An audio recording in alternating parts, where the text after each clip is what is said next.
बिस्मिल्लाहिर्रहमानिर्रहीम। अस्सलाम वालेकुम। डियर स्टूडेंट, आज का जो हमारा टॉपिक है उसमें हमने दो चीज़ों को डिस्कस करना है। एक तो टाइप्स ऑफ ग्रोथ के ग्रोथ किस किस्म की प्लांट में होती है और दूसरा फेजेस ऑफ ग्रोथ होती कैसे हैं। आम तौर पे प्लांट में दो किस्म की ग्रोथ होती है, प्राइमरी ग्रोथ और सेकेंडरी ग्रोथ। ये हमने पिछले लेक्चर में भी डिस्कस किया था कि प्लांट की अगर लेंथ में इजाफा हो तो वो प्राइमरी ग्रोथ होती है, प्लांट की अगर विड्थ में इजाफा हो तो वो सेकेंडरी ग्रोथ होती है। अच्छा, प्राइमरी ग्रोथ जिस लास्ट लेक्चर में हमने जो तीन टाइप पढ़ी थी, एपिकल, इंटरकैलरी और लेटरल मेरिस्टेम, आपने याद रखना है जो प्राइमरी ग्रोथ में जितने भी टिश्यू बनते हैं वो प्राइमरी टिश्यू कहलाते हैं और इनको बनाने के लिए ज़्यादातर एपिकल मेरिस्टेम इस्तेमाल होती है। अच्छा, सेकेंडरी ग्रोथ में जो ज़्यादातर टिश्यू बनते हैं वो सेकेंडरी टिश्यू कहलाते हैं और उसकी वजह से किसकी वजह से ऐड होते हैं, इंटरकैलरी मेरिस्टेम और लेटरल मेरिस्टेम की वजह से ये टिश्यू बनते हैं। तो ये ऑब्जेक्टिव या एमसीक्यूज़ के लिहाज से इंपॉर्टेंट है। अच्छा, जब हम फेजेस ऑफ ग्रोथ की बात करते हैं तो जितने भी मल्टी सेलुलर प्लांट हैं वो 4 फेजेस के अंदर अपनी ग्रोथ को कंप्लीट करते हैं। पहली सेल डिवीजन है, फिर सेल एलोंगेशन है, फिर सेल मैच्योरेशन है, फिर सेल डिफरेंशिएशन। अब किस फेज़ में क्या होता है इसको हमने डिटेल के साथ डिस्कस करना है। सबसे पहले हमारे पास है सेल डिवीजन। तो नाम से जाहिर है कि इसमें सेल डिवाइड होंगे। अच्छा, वो प्रोसेस जिसमें सेल डिवाइड होते हैं ड्यूरिंग डेवलपमेंट वो हमेशा माइटोसिस होता है। यानी इन शॉर्ट आप ये कह सकते हैं कि जितने भी सेल नहीं बनते हैं during the development, during the growth, वो हमेशा किसके ज़रिए से होती है, माइटोसिस के ज़रिए से। और आमतौर पे सेल डिवीजन हो कहाँ रही होती है, occur at the tip of roots and stem, कि जो टिप है रूट की और स्टेम की वहाँ ये हो रही होती है। जैसे ये मैंने एक रूट का क्रॉस सेक्शन ड्रा किया है, तो ये टिप ऑफ द रूट है, तो इसमें सेल डिवाइड कर रहे हैं और डिवाइड किस सेल डिवीजन से कर रहे हैं, माइटोसिस के ज़रिए से यहाँ डिवीजन हो रही है। अब जो सेल बनते हैं उनके क्या क्या करैक्टर हैं जो आप लोगों ने अच्छी तरह याद रखने हैं। शुरू में जो सेल बनते हैं वो हमेशा स्मॉल होते हैं, नॉन वैक्यूलेटेड, कि उनमें वैक्यूल नहीं होता। और आपको पता है कि आमतौर पे जब प्लांट सेल बड़ा हो जाता है, मैच्योर हो जाता है, तो उसमें एक बड़ा वैक्यूल होता है और उस बड़े वैक्यूल का इफेक्ट क्या होता है कि न्यूक्लियस को साइड पे धकेल देता है। अब चूँकि यहाँ न्यूक्लियस वैक्यूल अभी नहीं बना, इस वजह से इनका जो न्यूक्लियस है वो आमतौर पे सेंटर में होता है। तो सबसे पहले इनके करैक्टर याद रखने हैं कि जो नया सेल बनेगा वो हमेशा स्मॉल होगा और उसमें न्यूक्लियस नहीं होगा और वैक्यूल नहीं होगा, और वैक्यूल ना होने की वजह से इनका न्यूक्लियस जो आमतौर पे स्फेरिकल होता है, स्फेरिकल, वो आमतौर पे सेंटर में लोकेटेड होते हैं। तो ये बड़ा ही इंपॉर्टेंट ऑब्जेक्टिव है कि सेल डिवीजन में जो न्यूक्लियस है वो साइड पे होता है या सेंटर में होता है। तो इसके रीज़न भी आप लोगों ने याद रखनी है कि सेल में चूँकि वैक्यूल नहीं होता, इस वजह से इनका जो न्यूक्लियस है वो आमतौर पे सेंटर में लोकेटेड होता है। आगे फिर सेल की ग्रोथ के लिए, क्योंकि सेल, अब एक बड़ा सेल दो छोटे छोटे सेल में डिवाइड हो चुका होता है, इसका मतलब है इसके पास भी साइटोप्लाज्म की कमी है, इसके पास भी साइटोप्लाज्म की कमी है, इसकी भी सेल वॉल प्रॉपरली डेवलप नहीं है, इसकी भी सेल वॉल प्रॉपरली डेवलप नहीं है। तो इस वजह से इनकी इस कमी को पूरा करने के लिए जो साइटोप्लाज्म का हिस्सा है, जो इसके पास आधा आया है, इसके पास आधा है, उस हिस्से को पूरा किया जाता है। इसी तरह सेल वॉल को भी मजबूत किया जाता है, मज़ीद बेहतर बनाया जाता है। यानी आप ये समझ लें कि जो सेल नए बनते हैं उसमें साइटोप्लाज्म और साइटोप्लाज्म की मुख्तलिफ चीज़ें बनाई जा रही होती हैं। इसी तरह सेल वॉल और सेल वॉल के मुख्तलिफ स्ट्रक्चर डेवलप यहीं से सेल डिवीजन के फ़ौरन बाद ही होना शुरू हो जाते हैं। तो सेल डिवीजन में सेल की क्या नोयत है, ये भी एक इम्पॉर्टेंट ऑब्जेक्टिव भी बन सकता है, शॉर्ट क्वेश्चन भी बन सकता है। और सेल डिवीजन में कौन कौन सी चीज़ों में मज़ीद आप कह सकते हैं सिंथेसिस होती है, ये भी आप लोगों ने याद रखना। अच्छा, जब सेल बन जाता है उसके बाद जो साइटोप्लाज्म और सेल वॉल की सिंथेसिस हो रही है, तो इसकी वजह से सेल एलोंगेशन होती है।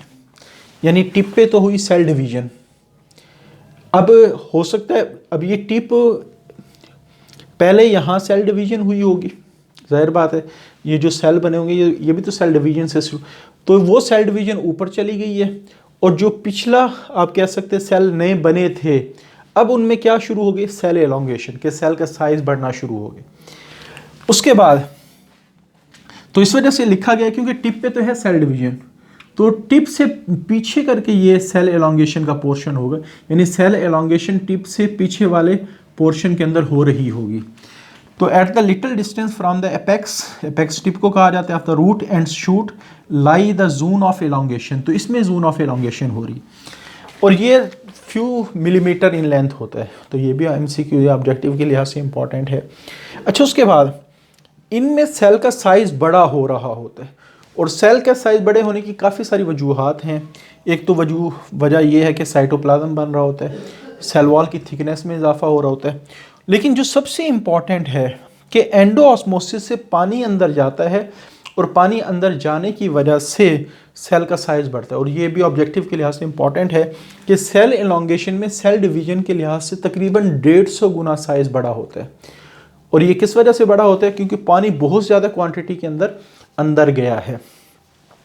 लेकिन पानी अंदर जाने की वजह से साइज़ बड़ा हो, आमतौर पे सेल वॉल होती है थिक, तो वो सेल को बड़ा नहीं होने देती। लेकिन इस फेज़ के अंदर सेल वॉल अभी प्लास्टिक होती है। प्लास्टिक से क्या मुराद है? नरम होती, जिसकी वजह से पानी अंदर जाता है। और आप कह सकते हैं, यहाँ एक चीज़ आपने नोट करनी, जैसे मैं एक गिलास की मिसाल देता हूँ। अगर गिलास में हम पानी भरते चले जाएं, तो जब पानी भर जाएगा और अगर हम और पानी डालेंगे तो पानी गिलास के अंदर एक प्रेशर जनरेट होगा। लेकिन अगर इतने ही पानी को हम बड़े से बीकर में रखें तो वो सारा पानी किस में आ जाएगा? छोटे से पोर्शन के अंदर आ जाएगा। तो जो प्रेशर इस गिलास में डिवेल्प हुआ था, अगर उतना पानी हम बड़े बीकर में डाल दें तो वो प्रेशर क्या हो जाएगा? ख़त्म हो जाएगा। तो इसी तरह अगर सेल होता सख्त, थोड़ा सा पानी अंदर जाने की वजह से आमतौर पे प्रेशर डिवेल्प हो जाता है। लेकिन जो पानी अंदर जा रहा होता है, सेल का साइज़ भी बढ़ रहा होता है, तो इस वजह से अंदर प्रेशर इतनी जल्दी डिवेल्प नहीं होता। और सेल का साइज़ क्यों बढ़ा होता है? क्योंकि सेल वॉल अभी प्लास्टिक है, कि सेल वॉल अभी उसके अंदर इलास्टिसिटी है कि वो मज़ीद एक्सटेंड हो रही होती है। तो इस वजह से ये बात लिखी गई है कि सेल वॉल के प्लास्टिक होने की वजह से जो पानी अंदर जाएगा सेल बड़ा हो जाएगा, और सेल के बड़े होने से जो पानी अंदर आया वो प्रेशर उसका कम हो जाएगा। जैसे यहाँ छोटी चीज़ में थोड़ा पानी डाल दें, प्रेशर जनरेट हो जाएगा, और अगर उतना ही पानी हम बड़ी चीज़ में डाल दें वो प्रेशर क्या हो जाएगा? रिड्यूस हो जाएगा। तो ये बात लिखी गई कि plasticity of cell wall increases. Cell wall को इलास्टिक बनाया जाता है, जिसकी वजह से उसके फैलने की सलाहियत बढ़ जाती है, और फैलने की वजह से जो पानी अंदर जा रहा है उसका प्रेशर इतना डिवेल्प नहीं होता। आगे इस फेज़ के अंदर भी साइटोप्लाज्म और सेल वॉल की सिंथेसिस हो रही होती है, यानी जो सेल वॉल की रिक्वायरमेंट है उसको भी पूरा किया जा रहा होता है, और जो आप कह सकते हैं साइटोप्लाज्म की रिक्वायरमेंट है उसको भी पूरा किया जा रहा होता है। अच्छा, सेल मैच्योरेशन क्या है? सेल मैच्योरेशन वो फेज़ है कि जैसे सेल डिवाइड किया, फिर सेल बड़ा हुआ, जितना बड़ा होना था अगर वो हो जाए तो ये सेल मैच्योरेशन हो गई। यानी फाइनल साइज़ अगर अचीव हो जाए एलोंगेशन के बाद, तो हम कहते हैं ये क्या हो गया? सेल मैच्योरेशन होगी। तो इसको डिफ़ाइन कैसे करेंगे? Final size is achieved. अच्छा, यहाँ इस फेज़ में दो कैटेगरी के सेल्स हैं। एक कैटेगरी तो वो है जो इस फेज़ के बाद मज़ीद इस फेज़ के अंदर एलोंगेट नहीं करती, यानी उनका साइज़ फाइनली इस फेज़ के अंदर अचीव हो जाता है। दूसरी ये है कि वो एलोंगेट कर रही होती। अब दोनों की कैटेगरी कौन सी है? ज़्यादातर सेल जैसे पिथ के, कॉर्टेक्स के, एंडोडर्मस के, एपिडर्मस के सेल डू नॉट इलोंगेट, कि इस फेज़ के अंदर उनका साइज़ बढ़ना रुक जाता है। लेकिन जो जाइलम के सेल्स हैं जैसे फाइबर और ट्रेकिड्स, ये दोनों सेल ऐसे हैं जिन्होंने जाइलम बनाना है। ये क्या करते हैं? ये एक डायरेक्शन में अपनी ग्रोथ को जारी रखते हैं। जैसे फॉर एग्जांपल मैं कहता हूँ कि ये सेल है, इसने अपना फाइनल साइज अचीव कर लिया है। अब जब सेल ग्रो करता है वो हर डायरेक्शन में ग्रो कर रहा होता है,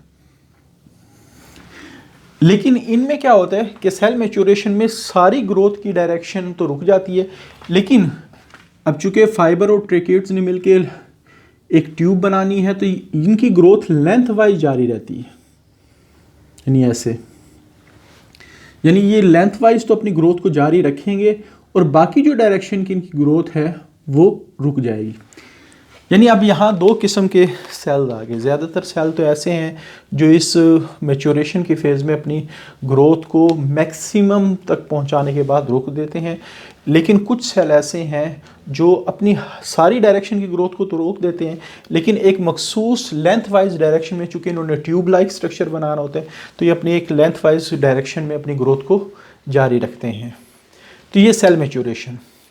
अच्छा, सेल मैच्योरेशन में जब एक सेल अचीव कर लेता है अपनी यानी सारी की सारी साइज़ को, फिर उसके बाद उनकी ग्रोथ रुक जाती है, फिर उसके बाद सेल डिफ्रेंशिएशन स्टार्ट होती है, यानी इलांगेशन सीज़ कर जाती है, इलांगेशन साइज़ का बढ़ना जो है वो सीज़ कर जाता है, और फिर क्या शुरू हो जाती है, सेल डिफ्रेंशिएशन। तो यहाँ सबसे एक टिप पर मौजूद है सेल डिवीज़न। यहाँ जो सेल डिवीज़न हुई थी वो सेल एलोंगेशन में कन्वर्ट हो गई, और यहाँ जो सेल डिवीज़न हुई थी वो सेल डिवीज़न के बाद सेल एलोंगेशन हुई, सेल मैच्योरेशन हुई। यानी टिप पर सेल डिवीज़न हो रही होती है, उससे पीछे सेल एलोंगेशन हो रही होती है, उससे पीछे आप कह सकते हैं सेल मैच्योरेशन हो रही होती है, और उसके बाद फिर सेल डिफ्रेंशिएशन। डिफ्रेंशिएशन का मतलब क्या है कि सेल बिकम स्पेशलाइज्ड, कि सेल को अगर जो फंक्शन दिया जाए तो उसको हम कहते हैं ये सेल डिफ्रेंशिएशन होगी। अगर आप देखें बुक के अंदर, यहाँ किसी स्ट्रक्चर का नाम नहीं है जाइलम फ्लोएम, यहाँ सिर्फ सेल डिवीजन है या सेल एलोंगेशन है, कि अभी इन सेल को नहीं पता उन्होंने क्या बनना है। यहाँ सेल मैच्योरेशन है, लेकिन जो टिप है जो सबसे एंड पे है यानी फोर्थ जोन, उसमें ये स्ट्रक्चर लिखे हुए हैं, epidermis, cortex, endodermis, phloem, xylem, ये स्ट्रक्चर। इसका मतलब ये हुआ कि सेल मैच्योरेशन के बाद जो सेल आएंगे उनको फंक्शन दिया जाएगा। कोई एपिडर्मस के सेल बनेंगे, कुछ कॉर्टेक्स के बनेंगे, कुछ एंडोडर्मस के बनेंगे, कुछ फ्लोएम के बनेंगे, कुछ जाइलम के बनेंगे, कुछ पित्त के बनेंगे, ये सारे सेल। तो जब ये सेल मुख्तलिफ किस्म के स्ट्रक्चर बना देते हैं, अब इसको हम कहते हैं ये सेल डिफ्रेंशिएशन होती है। तो cell of various kind differ in special dimension. Special का क्या मतलब है, ये स्पेस से निकला है, जगह को कहा जाता है, या मकाम। तो हर सेल की जगह मखसूस है प्लांट के अंदर, और हर सेल का फंक्शन भी मखसूस है। तो उस जगह के लिहाज से, उस फंक्शन के लिहाज से हर सेल अपने स्ट्रक्चर बनाता है, और वही स्ट्रक्चर उसकी जगह के लिहाज से एक फंक्शन परफॉर्म करते हैं। तो यही बात लिखा गया कि जो मुख्तलिफ जगह के सेल्स हैं उनकी नेचर डिफरेंट है, और वो उसी के लिहाज से स्ट्रक्चरल फीचर डिवेल्प करते हैं। जैसे फॉर एग्जांपल जाइलम ने कंडक्शन ऑफ वाटर करना है। अब वाटर जब अंदर से गुजरेगा तो एक प्रेशर डिवेल्प होगा, तो वो प्रेशर जाइलम के सेल को फाड़ भी सकता है, तोड़ भी सकता है। तो इस वजह से इनकी सेल हमेशा जो सेल वॉल है उनको थिक किया जाता है, ताकि वो अंदर जो गुजरता हुआ पानी है उसके प्रेशर को बर्दाश्त कर सकें। और जो टिश्यू है उनमें सुराख किए जा सकते हैं ताकि एक सेल से दूसरे सेल में पानी पहुंच जाए। द टिश्यू बिकम पिटेड, उनमें सुराख किए जाते हैं, क्योंकि जाइलम ने मुख्तलिफ सेल्स को, मुख्तलिफ चीज़ों को पानी ट्रांसपोर्ट करना होता है, इस वजह से इनके अंदर सुराख किए जाते हैं। तो ये हर सेल की कहानी है कि एपिडर्मस में भी उसके लिहाज से स्ट्रक्चरल फीचर डिवेल्प होंगे, एंडोडर्मस में भी, कॉर्टेक्स में भी, फ्लोएम के अंदर भी, जाइलम के अंदर भी, पित्त के सेल के अंदर भी, जो रूट में पेरिसाइकिल होते हैं उनके अंदर भी। तो हर सेल अपनी जगह के लिहाज से, अपने फंक्शन के लिहाज से स्ट्रक्चर डिवेल्प करता है। जब वो स्ट्रक्चर डिवेल्प कर लेता है तो इस फेज़ को हम कहते हैं सेल डिफ्रेंशिएशन। तो सेल डिफ्रेंशिएशन वो फेज़ है जिसमें सेल बिकम स्पेशलाइज्ड, कि सेल को एक मखसूस फंक्शन दिया जाता है। तो ये हमारा आज का टॉपिक है कि इसमें हमने दो पोर्शन को डिस्कस किया, टाइप्स ऑफ ग्रोथ को और फेजेस ऑफ ग्रोथ को। और ये फेजेस ऑफ ग्रोथ ये इंतहाई इंपॉर्टेंट लॉन्ग क्वेश्चन है, और इसकी हर जो फेज़ है वो एक इम्पॉर्टेंट शॉर्ट क्वेश्चन बनती है। तो आज के लिए इतना ही। अल्लाह हाफिज़।